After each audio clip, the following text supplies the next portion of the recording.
अस्सलामुअलैकुम। आज की इस वीडियो में हम प्रैक्टिकल सेंटर के जो कॉम्प्रिहेंसिव एग्ज़ाम्स है, ये मैथ का है, मैट्रिक क्लास का। आप लोगों की फरमाइश पे इसमें थोड़ी सी लेट हो गई क्योंकि ये पेपर मेरे पास था ना, इसको अरेंज करने में मुझे काफ़ी टाइम लग गया। तो स्टार्ट करते हैं हम आज की वीडियो। ठीक है, फिज़िक्स का मैट्रिक क्लास को तो मैंने आपको सोल्व करवा दिया था, उसके मैंने प्रॉब्लम्स आपको सोल्व करवा दिए थे और मैंने आपको उसके एमसीक्यूज़ भी सोल्व करवा दिए थे। ये मैट्रिक क्लास का मैथ का है। तो ये आज मैं आपको इसके एमसीक्यूज़ करवाऊँगी। और अभी मैं क्लास 9 की भी अरेंज कर रही हूँ। अगर मेरे पास अरेंज हो जाते हैं आज या कल में तो मैं उसकी वीडियो भी अपलोड कर दूँगी। ठीक है, तो स्टार्ट करते हैं हम आज की वीडियो। पहला हमारे पास यहाँ पे क्या है, हमारे पास 50% जो है, आपको पता है कि एमसीक्यूज़ आएंगे। तो यहाँ पे हमारे पास 50 नंबर की एमसीक्यूज़ हैं। एक एमसीक्यूज़ हमारे पास 2 नंबर का है, तो इसका मतलब है कि एक एमसीक्यूज़ जो है वो 2 मार्क का 2 नंबर का होगा। ठीक है, एक एमसीक्यूज़ हमारे पास 2 नंबर का, तो इस तरीके से हमारे पास 25 एमसीक्यूज़ हैं जो कि 50 मार्क्स के होंगे। तो स्टार्ट करते हैं आज की वीडियो। पहली एमसीक्यूज़ हमारे पास है, if x + 2, 3y - 6 = 2x, y then x equal. हमें क्या करना है, यहाँ पे हमें ऑर्डर पेयर गिवन है और वो दोनों इक्वल, बीच में इक्वल का साइन है। इसका मतलब ये है कि वो इक्वल है, तो हमें यहाँ पे x की वैल्यू को फाइंड करना है। तो इसका तरीका क्या होगा, हम यहाँ पे करेंगे, चैप्टर नंबर 1 में है। ठीक है, 1.3 में है ये वाला। तो हमारे पास है ये इस तरीके से, x + 2, 3y - 6 = 2x, y। ठीक है, हमें क्या करना है कि यहाँ जो कॉमा से पहले है वो x होता है, जो कॉमे के बाद होता है वो y होता है। ठीक है, और यहाँ बीच में इक्वल का साइन है। इसका मतलब ये कि यहाँ कॉमा और ये मतलब ये जो है x + 2 हमारे पास इक्वल हो जाएगा 2x के। ठीक है, फिर उसके बाद ये जो कॉमा के बाद जो कुछ भी लिखा है वो बराबर हो जाएगा दूसरे वाले साइड के। तो यहाँ पे क्या लिखा है, 3y - 6 इक्वल हो जाएगा y के। हमें यहाँ से क्या करना है, उन्होंने हमें y फाइंड करने के लिए नहीं कहा, सिंपल x फाइंड करने के लिए कहा है। तो हम यहाँ पे x फाइंड कर लेते हैं। यहाँ पे आप देख सकते हैं प्लस का x इधर आके क्या हो जाएगा, माइनस का x हो जाएगा। तो ये 2 ऐसे ही लिखा हुआ है, ये 2x माइनस का x। तो यहाँ से जब 2x - x हो जाएगा तो x इक्वल आ जाएगा 2 के। तो इसका मतलब है कि x हमारे पास आ गया है 2। अगर y फाइंड करने के लिए कहेंगे तो हम y भी इस तरीके से यहीं पे फाइंड करेंगे, लेकिन y नहीं कहा है तो इस वजह से हमारे पास जो इसका आंसर आया है वो क्या आया है, वो आया है 2। तो हम इस पर 2 पे मार्क कर देंगे। ठीक है, अच्छा, उसके बाद हमारे पास क्या है, सेकंड है हमारे पास log, नीचे बेस में 5 पे लिखा है 7/log 5 2। ठीक है, अगर हमारे पास बेस सेम होती है ना, जैसे आप देख सकते हैं यहाँ पे इसकी 5 है, यहाँ पे क्या है, यहाँ पर भी 5 है। तो हम इसको क्या करते हैं, हम इसको जो है इस तरीके से लिखेंगे, इसको हम निगलेक्ट कर देंगे। यहाँ पे 7 लिखा है, यहाँ पे 2 लिखा है। ठीक है, तो ये इस तरीके से इसका आंसर आ जाएगा। आप देख सकते हैं जो 7 है जो नीचे लिखा होता है वो उसकी बेस बन जाती है। तो ये हो जाएगा log 2 7। सही। अगर बस यहाँ पे अगर जो कोई भी नंबर हो, ऊपर जो भी लिखा हो नीचे जो कुछ भी लिखा हो, तो वो नीचे जो कुछ लिखा होता है उसकी बेस बन जाती है 7, मतलब 5। आप इस तरीके से याद करें कि जो है ये 5 जैसे कैंसिल हो गया। ठीक है, कैंसिल नहीं हुआ, लेकिन मैं आपको ऐसे याद करने के लिए एक ट्रिक बता रही हूँ कि 5 है। तो आप समझें, बस जो भी कोई इसके साइड पर लिखा होगा 7 और 2, तो उसको हम इस तरीके से लिख देंगे 7, मतलब लोग जो है उसकी जो नीचे जो कुछ लिखा होता है वो उसकी बेस बन जाती है, वहाँ साइड पर आ गया 7। सही। अच्छा, थर्ड पे हमारे पास है a³ मल्टीप्लाई हो रहा है, फिर है a⁻³ तो ये हमारे पास किसके इक्वल है, फाइंड कर लेते हैं। क्या लिखा है, a³ है मल्टीप्लाई a⁻³ अच्छा, जब भी अगर जो है बेस सेम होती है तो पावर और मल्टीप्लाई हो रहे होते हैं तो हम पावर क्या कर लेते हैं, पावर को हम ऐड कर देते हैं। तो यहाँ पे क्या होगा, बेस सेम मतलब a को एक बार लिखेंगे, फिर हमने 3 लिखा, पावर क्या हो जाएगी, ऐड हो जाएगी। तो ये प्लस हो जाएगा क्योंकि ये माइनस का 3, तो ये माइनस इस तरीके से आएगी। ठीक है, तो ये हो गया a³ प्लस माइनस माइनस, और यहाँ पे आ गया 3। 3 - 3, 3 में 3 को हम माइनस करेंगे तो आंसर आएगा a⁻0, और a⁻0 हमें पता होता है इक्वल है 1 के। तो इसका आंसर क्या आया है, इसका आंसर आया है 1। ठीक है, अच्छा, उसके बाद हमारे पास यहाँ पे इसका सही ऑप्शन है ए, इस पर मैं ए पे मार्क करूँगी। उसके बाद 4 में हमारे पास है द सेट 0,1 इज़ क्लोज 4। ये जो 0,1 है ये किसके मतलब किसके रिस्पेक्ट से क्लोज है, एडिशन के, मल्टीप्लिकेशन के, सब्ट्रैक्शन के या डिवीजन के। तो ये क्लोज है, तो ये है मल्टीप्लिकेशन के रिस्पेक्ट से। ठीक है, तो यहाँ पे आ जाएगा मल्टीप्लिकेशन। अच्छा, फिफ्थ है हमारे पास cos² θ + 1 इक्वल है। तो ये हमारे पास ट्रिग्नोमेट्री रेशो है, ये हमें याद होना चाहिए कि cos² θ + 1 हमारे पास किसके इक्वल होता है, ये इक्वल होता है cosec² θ के। तो यहाँ पे इसका जो सही आंसर है वो है cosec² θ। उसके बाद है the multiplicative inverse of 1/2 is, जो मल्टीप्लिकेटिव इन्वर्स है 1/2 का वो क्या होगा। तो मल्टीप्लिकेटिव इन्वर्स में हम क्या करते हैं, जो वैल्यू होती है वो खाली क्या हो जाती है, वो चेंज हो जाती है। तो यहाँ पे जो हमारे पास 1/2 है तो 1/2 का जो मल्टीप्लिकेटिव इन्वर्स है वो क्या हो जाएगा, सिंपल 2 हो जाएगा। मतलब वैल्यू क्या होती है, रेसिप्रोकल हो जाती है। अगर यहाँ पे सिंपल 2 होता तो वो 1/2 हो जाता, ठीक है। बस जो वैल्यू जो न्यूमरेटर होता है वो हमारा डिनोमिनेटर बन जाता है, जो डिनोमिनेटर होता है वो हमारा न्यूमरेटर बन जाता है। तो द मल्टीप्लिकेटिव इन्वर्स ऑफ 1/2 इस, यहाँ पे इसका जो सही ऑप्शन है वो है 2।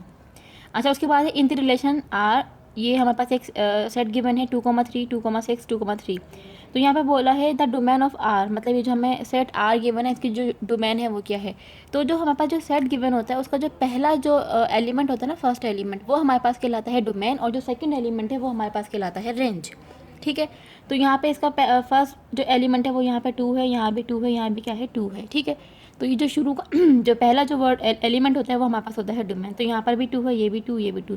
तो डोमेन हमारे पास क्या होगा, ये सिंपल 2। हम अगर ये 2 जो है मतलब 3 टाइम्स लिखा ना, 1 मरतबा, 2 मरतबा, 3, लेकिन हम लिखेंगे एक ही बार, ठीक है। अगर एक जैसे नंबर होते हैं तो हम उसको एक ही बार लिखते हैं, 2 2 बार नहीं लिखते। तो इस वजह से इसका जो सही आंसर है वो क्या है, 2 है, सिंपल। तो 2 इसकी क्या है, 2 इसकी है डोमेन। अच्छा, रेंज क्या होता है, रेंज होता है उसका सेकंड नंबर। अब आप देखेंगे यहाँ पे लिखा है 3, 6, 3, तो इसका आंसर क्या होगा 3,6। तो 3,6 हमारे पास रेंज है, ठीक है। अच्छा, आगे लिखा है 8 में, elimination means to eliminate a certain dish. Elimination का क्या मतलब होता है कि हम उसको एलिमिनेट करें। किसको एलिमिनेट कर रहे हैं, ऑप्शन है वेरिएबल को, कोफिशिएंट को, नो या नन ऑफ दीज, ठीक है, या नंबर को, या नन ऑफ दिस। अब आप देखें कि जब हमने एलिमिनेशन की है 8.1 में, तो उसमें क्या होता है कि eliminate the x, eliminate t, eliminate y. तो वहाँ पे हम किसी न किसी वेरिएबल को एलिमिनेट कर रहे होते हैं, ठीक है। किसी कोफिशिएंट को नहीं करते, किसी नंबर को नहीं करते, बल्कि हम किसी न किसी वेरिएबल को एलिमिनेट कर रहे होते हैं। तो यहाँ पर भी ये लिखा है कि elimination means to eliminate a certain variable. तो यहाँ पर आ जाएगा वेरिएबल। उसके बाद 9th में है the solution set of mode है बना हुआ है, ठीक है। ये एब्सोल्यूट का है, फिर उसके बाद 3x + 3 = -3। अच्छा, जब भी आप अगर इस तरीके से कोई भी कंडीशन आ जाती है तो इसमें हम क्या करेंगे, जैसे कि आप यहाँ पे ये देखें कि यहाँ लिखा है इक्वल, यहाँ पे मोड लगा, इसके आगे ना कोई भी कुछ नहीं लिखा, मतलब कोई भी वैल्यूज़ नहीं है, सब कुछ जो है वो उस मोड के अंदर है, ठीक है। उसके बाद है -3। अगर इस तरीके से कंडीशन होती है कि इक्वल के बाद माइनस का साइन आता है और यहाँ पे तो हम क्या करते हैं, अगर हम इसको सॉल्यूशन सेट लेंगे तो इसका जो आंसर होता है वो नल सेट होता है, क्योंकि हमारे पास इतना टाइम तो नहीं होता हम इसको सॉल्व करें बाकायदा। तो ये एमसीक्यू सॉल्व करने के लिए कुछ ट्रिक्स होती हैं, ठीक है। तो क्या है, ये मोड में जो कुछ भी लिखा है उसके बाहर कोई वैल्यू नहीं होनी चाहिए, इस बात का आपको ख्याल रखना है, ठीक है। बाहर कोई वैल्यू ना हो, सिंपल मोड की ही वैल्यू हो, और इक्वल के बाद जो कुछ लिखा हो वो माइनस में हो। तो अब जो इसका सोल्यूशन सेट आएगा वो आएगा नल सेट। तो हम इसको बगैर सोल्व करें हम यहाँ पे लिख देंगे नल सेट, ठीक है। 10th में है के dash should be added to x⁴ + 64 to make it a perfect square. हमारे पास क्या है x⁴ + 64, वो कह रहे हैं कि इसमें हम ऐसा क्या ऐड करें कि ये एक परफेक्ट स्क्वायर बन जाए। तो हमने क्या लेना है, x⁴ + 64, x⁴ + 64 है ना। तो हमें इसमें ऐसा क्या ऐड करें कि ये परफेक्ट स्क्वायर बन जाए। तो इसको हम इस तरीके से लिख सकते हैं ना, x² का स्क्वायर, 64 होता है 8 का स्क्वायर, ठीक है। तो आप समझे ये होगा a² + b²। अब हम बनाएंगे 2ab, ठीक है। तो ये तो हमारे पास ऐसे ही आ जाएगा। तो ये क्या हो जाएगा 8 × 2 = 16 x²। तो इसको हम इस तरीके से लिख सकते हैं x² + 8 का होल स्क्वायर, ठीक है। तो इसका मतलब ये कि हमें a² + b² गिवन है। तो हम क्या करते हैं, इसको a² + b² को हम बनाएंगे 2ab। तो हमारे पास क्या है, अगर 16x² होगा, अगर हम क्या करेंगे, उसमें उन्होंने कहा था व्हाट शुड बी एडिड, तो हम लिखेंगे कि 16x² should be added to make it a perfect square. तो यहाँ जो इसका सही आंसर है वो हमारे पास क्या है, 16x², ये रहा, ठीक है। अच्छा, उसके बाद हमारे पास है 11th में log x - log y + log z equal. यहाँ पे हमें कुछ कंडीशन गिवन है कि ये जो है किसके इक्वल होता है। तो ये बात आपको पता है कि log में अगर कोई भी दो नंबर जो है मल्टीप्लाई हो रहे होते हैं तो हम log अप्लाई करते हुए उसको प्लस कर लेते हैं, और अगर कोई डिवाइड हो रहा होता है तो हम उस पर log अप्लाई करते हुए हम उस पर माइनस लगाते हैं, ठीक है। अब आप यहाँ देखें कि यहाँ पे log x ये प्लस में है, और log y भी क्या, log z भी क्या है, ये भी प्लस में है, ठीक है। और जो log y है वो हमारे पास किस में है, माइनस में। तो हम इसकी कंडीशन चेक कर लेते हैं बारी बारी।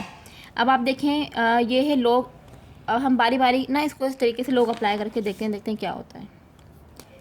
तो ये है log, अगर मैं इसको अप्लाई करूँ, log x/y, ठीक है। अगर मैं इस पर अप्लाई करूँगी log, तो ये क्या हो जाएगा, log x हो जाएगा, क्योंकि ये दोनों आपस में मल्टीप्लाई हो रहे हैं x और z, तो बीच में साइन आ जाएगा प्लस का। फिर ये हो जाएगा log z, क्योंकि ये डिवाइड हो रहा है तो माइनस का साइन आएगा, फिर क्या हो जाएगा log y। ठीक है। तो इस तरीके से हमारे पास क्या हो गया, एक्स भी प्लस में है, जेड भी प्लस में है, और लॉग क्या आ गया, लॉग वाई माइनस का आ गया। और आप देख सकते हैं कि यहाँ पे हमारे पास एक्स प्लस में है, जेड प्लस में है, और वाई क्या है, माइनस में है। ठीक है। तो इसका जो सही ऑप्शन है वो हमारे पास क्या है, log x z upon y. तो हमने इस पर मार्क कर दिया। ठीक है। अच्छा, अगर हम इसको मैं आपको चेक करके दिखाऊं, log y upon x z, तो इसको भी हम चेक कर लेते हैं। क्या लिखा है, log y upon x z. तो इसको अगर हम इस पर यहाँ पे अप्लाई करेंगे तो क्या होगा, लॉग वाई ऐसे ही आएगा, साइन डिवाइड है तो साइन माइनस का आ जाएगा। ठीक है, यहाँ पे आ गया है इसका माइनस।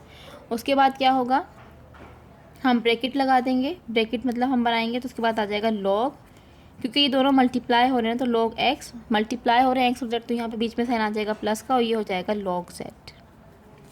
तो ये क्या हो जाएगा, log y minus log x minus plus minus log Z.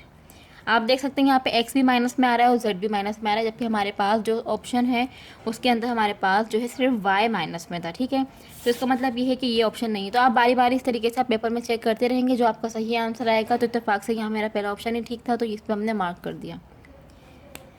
अच्छा, उसके बाद 12 में था ऑर्डर्ड पेयर 2,0 लाई ऑन, जो 2,0 है वो कहाँ पर लाई करता है।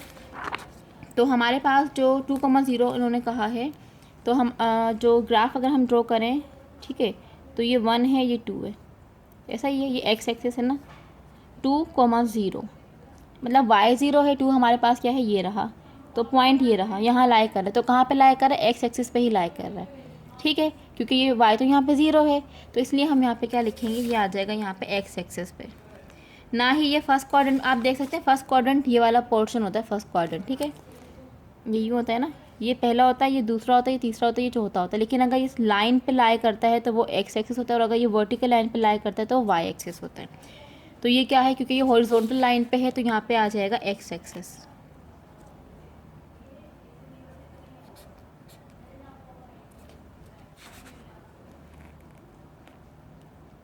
ठीक है। अच्छा, उसके बाद हमारे पास है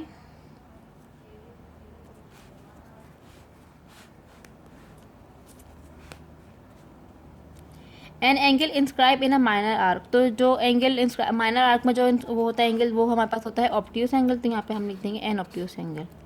ठीक है, आगे लिखा है 4 tan 60 degree, 10 30 degree, 10 45 sine 30 cos 60 equal. ये हमारे पास किसके इक्वल है, हमें इसको सॉल्व करना पड़ेगा।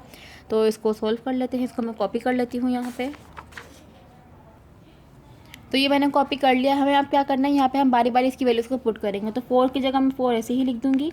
10 60 हमारे पास, अच्छा ये आपका टेबल, अगर आप जो कहते हैं कि हमें कैसे पता चलेगा, सिंपल कैलकुलेटर में हम वैल्यूज़ कैसे फाइंड करेंगे, साइन 30 क्या होता है, तो उसके लिए आपको ये लॉग टेबल, ये वाला जो टेबल है, सॉरी लॉग टेबल कह रही हूँ, आपको ये जो टेबल है आपको याद होना चाहिए कि 30 45 और 60 के पास जो है हमारे पास साइन कोस और टेन की क्या वैल्यू होती है। सही, तो अब हम क्या करेंगे, यहाँ से वैल्यूज़ को देखते हुए हम वहाँ पे पुट कर देंगे। अगर अच्छा, और बच्चे मुझसे पूछते हैं कि साइंटिफिक कैलकुलेटर अलाउ है या नहीं, तो देखें जहाँ पे हमारा सेंटर होता है, जहाँ पे हमारा बोर्ड हम पेपर देने जाते हैं, तो ये वहाँ उस स्कूल पर डिपेंड करता है कि कहाँ पे हमारा बोर्ड मतलब है।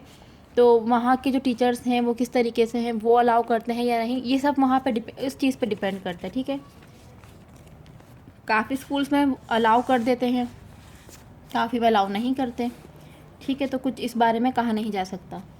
अच्छा, अब क्या है, 10 60 है, तो 10 60 हमारे पास किसके इक्वल होता है। अब आप देख सकते हैं यहाँ पे 10 ये रहा, 10 60 हमारे पास है √3 के, तो मैं यहाँ लिख दूँगी √3 ब्रैकेट में। उसके बाद है 10 30, 10 30 हमारे पास है, ये रहा 1/√3। ठीक है, तो इसकी जगह पे आ जाएगा 1/√3। फिर क्या है, 10 45 है, तो 10 45 हमारे पास है 1 के इक्वल, तो यहाँ पे आ जाएगा 1। फिर है साइन 30, तो साइन हमारे पास ये रहा, साइन 30 हमारे पास है 1/2 के, तो इसकी जगह मैं लिख दूँगी 1/2 ब्रैकेट में। फिर cos 60 किसके इक्वल है, cos ये रहा 60 हमारे पास है 1/2 के इक्वल। ठीक है, तो हमने यहाँ पे लिख दिया है 1/2। अब हम इसको सिंप्लीफाई कर लेते हैं। अब आप यहाँ पे देख सकते हैं √3 से √3 से कैंसिल हो गया, ऊपर क्या बचा, 4 बचा, क्योंकि 4 1 4 ये है। अच्छा, ये हो गया, और साइड में ये मल्टीप्लाई हो रहे हैं, तो ये हो जाएगा 2 2 तक कितना हो जाएगा 4, तो इस 4 से ये 4 कैंसिल, तो 4 ये आंसर क्या आएगा, इसका आंसर आएगा हमारे पास 1। ठीक है, बस हमने क्या किया, सिंपल वैल्यूज़ को पुट किया है और हमने उसको जो है मल्टीप्लाई डिवाइड जो कुछ भी होता है हमने सिंप्लीफाई किया, तो आंसर हमारे पास आ गया है 1। तो हम यहाँ देखते हैं 1 कहाँ है ऑप्शन, देखिए 2 है, 0 है, √3 और नन ऑफ दीस है। अब क्योंकि यहाँ पे इसका 1 आंसर आया तो ये नहीं है, तो इस पर हम लिख देंगे नन ऑफ दीस पे। ठीक है, अच्छा उसके बाद हमारे पास है 15 पे log 2x equal 3 then x will be equal 2। हमें क्या फाइंड करना है, इसको log की हमें उसमें है तो हमें इसको फाइंड करना है। तो हमें क्या गिवन है, log 2x इक्वल टू 3, ऐसा ही है। अच्छा इसका तरीका क्या होता है, जो इसकी log के नीचे जो लिखा होता है ना, ये इसकी बनती है बेस, इक्वल के बाद जो कुछ होता है वो होती है पावर। ठीक है, तब 2 की पावर 3 का मतलब है कि 2 को हम 3 टाइम्स मल्टीप्लाई कर रहे हैं, तो 2 2 4, 4 2 8, तो x इक्वल आ जाएगा 8 के इक्वल। तो इसका जो सही आंसर है वो हमारे पास है 8।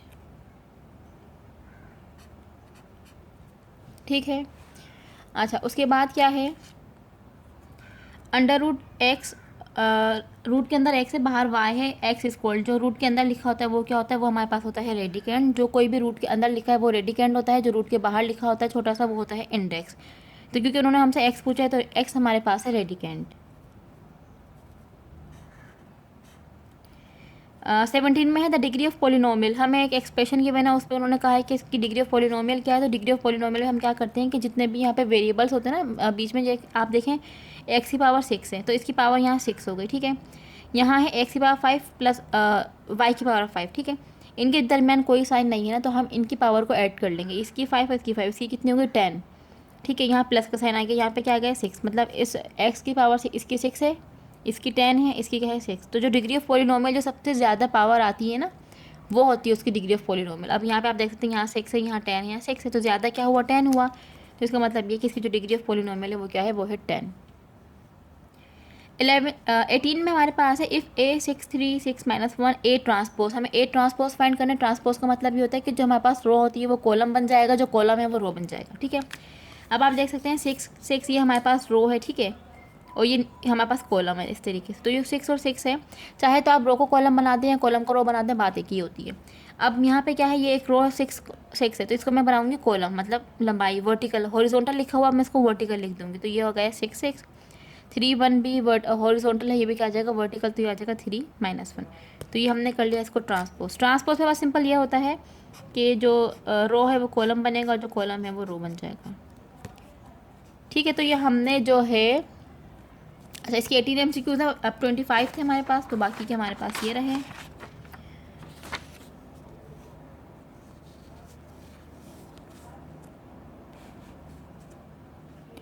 अच्छा 20 में यहाँ है the supplement of 90 degree. Supplementary angle कौन से होते हैं हमारे पास, सप्लीमेंट्री एंगल का हमारे पास ये होता है कि अगर दो एंगल उनका सम 180 डिग्री हो तो वो कहलाते हैं सप्लीमेंट्री एंगल, और अगर दो एंगल का सम 190 डिग्री हो तो वो कहलाते हैं कॉम्प्लीमेंट्री एंगल। ठीक है, तो यहाँ पे उन्होंने हमसे सप्लीमेंट्री एंगल का पूछा है, तो उनका जो सम है दो एंगल का वो होता है 180 डिग्री। क्योंकि ये 90 डिग्री है तो जाहिर सी बात है हम क्या करेंगे, एक हमारे पास हो जाएगा, मतलब मैंने कहा ना दो एंगल का सम हमारे पास कितना होना चाहिए, जो है 180 होना चाहिए।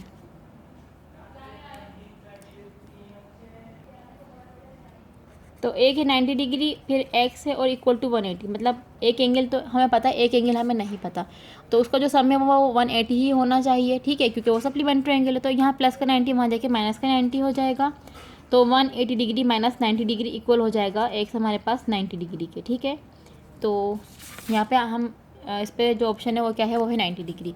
अगर कॉम्प्लीमेंट्री एंगल पूछा जाता है तो हम क्या करते, दो एंगल का सम करके 90 डिग्री के इक्वल करते हैं उसको। अच्छा उसके बाद 21 में है the value of x minus y plus x y if x equal है 0 y इक्वल है 1। हमें जो है ये गिवन है, x की वैल्यू भी गिवन है, y की वैल्यू भी गिवन है। हम क्या करते हैं, पुट करेंगे उसको और सिंप्लीफाई करेंगे, देखते हैं आंसर क्या आता है। तो क्या है, यहाँ पे है x minus y plus x y. ठीक है, x हमारे पास किसके इक्वल है 0 के, और y हमारे पास इक्वल है 1 के। तो x जहाँ जहाँ है वहाँ मैं 0 रख दूँगी, जहाँ जहाँ y है वहाँ वहाँ 1, यहाँ पे 1 आ जाएगा, x की जगह पे 0 आ जाएगा, y की जगह पे 1 आ जाएगा। ठीक है, 0 माइनस 1 क्या आएगा, माइनस का 1 प्लस 0 1 ज़ा 0, तो जब हम इसको ऐड करेंगे सिंपल आएगा आंसर -1। ठीक है, तो इसका जो आंसर है वो क्या है, वो है -1।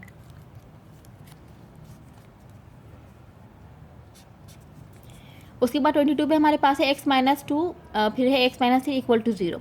हमें यहाँ पे जो है x फाइंड करना है, तो उसका आसान तरीका क्या होता है कि एक तरीका ये है कि हम पूरे दोनों ब्रैकेट को आपस में मल्टीप्लाई करवाएं, ठीक है। उसके बाद जो है हम उसको सिंप्लीफाई करें तो एंड में फिर यही कुछ उसकी शक्ल बन जाती है। तो इसका आसान तरीका सिंपल ये है, ये क्या लिखा है, x-2 x-3 इक्वल टू 0, ठीक है। तो इसका जो ये वाला ब्रैकेट है x-2 ये भी इक्वल टू 0 हो जाएगा, और ये जो x-3 है ये भी इक्वल टू 0 हो जाएगा। यहाँ से हम वैल्यूज़ को फाइंड कर लेंगे। यहाँ -2 है, वहाँ जाके हो जाएगा +2, ये -3 वहाँ जाके हो जाएगा +3। तो इसका मतलब ये कि हमारे पास जो आंसर आया है वो क्या आया है, 2,3, सिंपल। तो हम यहाँ लिख देंगे 2,3। अच्छा, उसके बाद है 23 में 4 की पावर 3 उसकी पावर 2 है, और फिर है 4 की पावर 2 और 3। तो ये हमारे पास 2.7 में भी है, ठीक है। तो यह शायद आई थिंक ये मॉडल पेपर में भी आया हुआ है। तो 4 की पावर 3 है, उसकी पावर 2 है, डिवाइडेड बाय 4 की पावर 2 है, उसकी पावर 3 है, ठीक है। तो 4 की पावर मैंने ऐसे ही लिखा, 3 की पावर 2 मतलब 3 का स्क्वायर क्या होता है, 9 है, सही। उसके बाद ये डिवाइड का साइन मैं ऐसे ही लिख देती हूँ, और 2 की पावर 3 है, 2 की पावर 3 का मतलब होता है 2 की पावर 8। तो नीचे आ जाएगा 2 की पावर, मतलब 2 की पावर 3 कितना होता है, 8 हो जाता है। बेस सेम है, डिवाइड हो रहे हैं तो एक बार लिखते हैं, पावर क्या हो जाती है, माइनस हो जाती है। तो जब 9 - 8 होगा तो आंसर क्या आ जाएगा, 4, मतलब 4 की पावर 1, और 4 की पावर 1 इक्वल होता है 4 के। तो इसका जो आंसर है वो क्या हो गया, वो है 4। अच्छा, उसके बाद हमें क्या है 24 में है तो HCF x की पावर 4 - y की power 4 and x square plus y square. हमें क्या फाइंड करना है, इसका HCF फाइंड करना है। तो इसका हम HCF फाइंड कर लेते हैं।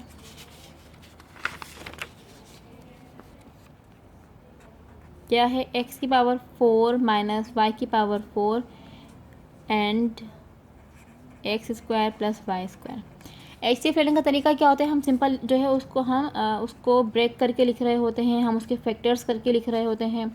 तो x की पावर 4 प्लस y की पावर 4, इसको मैं ऐसे लिख सकती हूँ ना, एक्स स्क्वायर का स्क्वायर माइनस वाई स्क्वायर का स्क्वायर, ठीक है। अब यहाँ पे ये फॉर्मूला लग गया a square minus b square का। तो a square minus b square हमें पता इक्वल होता है a plus b a minus b के। तो ये हो जाएगा x square plus y square और x square minus y square, ऐसा ही होगा क्योंकि हमने यहाँ पे फॉर्मूला अप्लाई कर दिया है, ठीक है।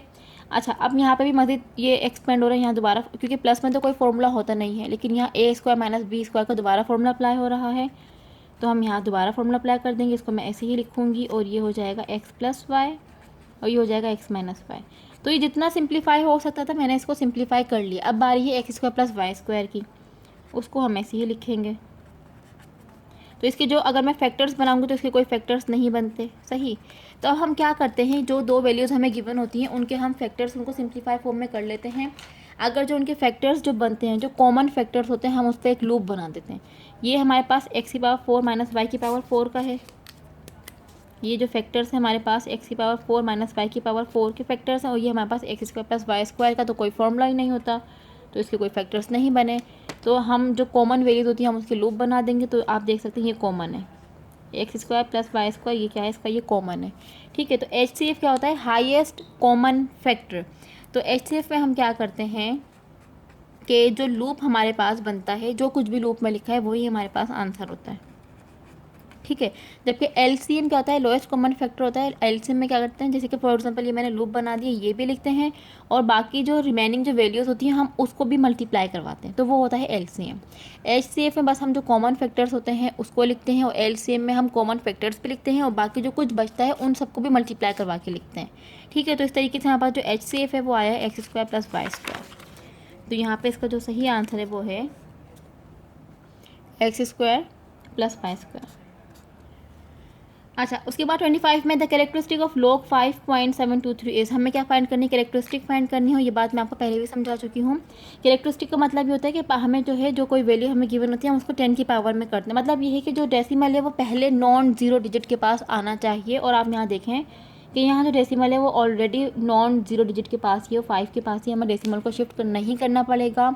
तो यहाँ जो इसकी हमने इसको डेसिमल को क्योंकि शिफ्ट नहीं किया है, तो इसका मतलब ये है कि इसकी जो कैरेक्टरिस्टिक है वो 0 है। और वैसे ही 10 की पावर जो कुछ भी होती है, अगर मैं इसको 2 पॉइंट शिफ्ट करती तो जो कैरेक्टरिस्टिक होती है वो 2 होती है, 3 टाइम्स करती तो वो 3 होती है, ठीक है। इस तरीके से होता है। जो 10 की पावर है वो हमारे पास कैरेक्टरिस्टिक है, क्योंकि यहाँ पर 10 की पावर कुछ नहीं है, क्योंकि हमने डेसिमल को शिफ्ट ही नहीं किया, तो इसलिए यहाँ पर जो कैरेक्टरिस्टिक है वो इसकी क्या है, वो है 0। तो आप लोगों की फरमाइश पे ये जो प्रैक्टिकल सेंटर का जो MCQs है, जो उनके कॉम्प्रिहेंसिव जो एग्ज़ाम्स हुए थे, वो मैंने आपको सॉल्व करवा दिए हैं। बाकी जो इसके सब्जेक्टिव है वो भी मैं कोशिश करूँगी कि मैं वो भी सॉल्व करवा दूँ, और 9th क्लास के लिए भी मैं जो है अरेंज कर रही हूँ कि मुझे 9th क्लास के भी जो है ये फिज़िक्स और मैथ के पेपर मिल जाए, अगर ये मिल जाएंगे। क्योंकि इस बार आपको सबको पता है कि MCQs ही हैं, ज़्यादातर हम MCQs पे फोकस करेंगे, तो इस वजह से ही मैं चाह रही हूँ कि मुझे 9 का मिल जाए, तो ताकि आप लोग भी वहाँ से जो है मैं अपलोड कर लूँ, तो आपको भी आसानी हो जाए। ठीक है, अगर आपको कोई भी कन्फ्यूजन हो या कुछ भी पूछना हो तो आप मुझसे पूछ सकते हैं। अल्लाह हाफ़िज़।